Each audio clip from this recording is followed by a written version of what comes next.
తప్పుడు కేసులతో జైళ్లకు వెళ్లారో వాళ్ళకి అండగా నిలబడ్డాం.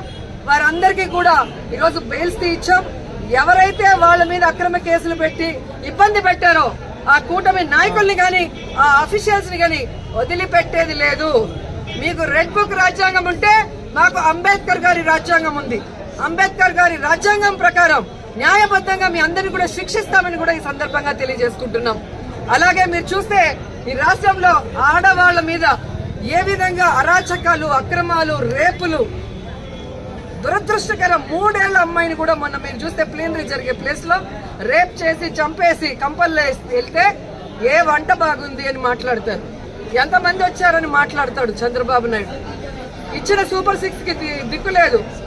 6 శాసనాలు అని చెప్పి సిగ్గు లేకుండా మళ్ళీ లోకేష్ గారు అనౌన్స్ చేస్తారు. పవన్ కళ్యాణ్ ఏమో నాకు ప్యాకేజ్ ఇస్తే చాలు, ఎవడెక్టు వచ్చినా నాకెందుకని. రాష్ట్రంలోనే కాదు, పిఠాపురంలో ఆడపిల్లలు రేపైనా పట్టించుకోడు. పిఠాపురంలో ఎస్సీల్ని గ్రామ బహిష్కరణ చేస్తే పట్టించుకోడు.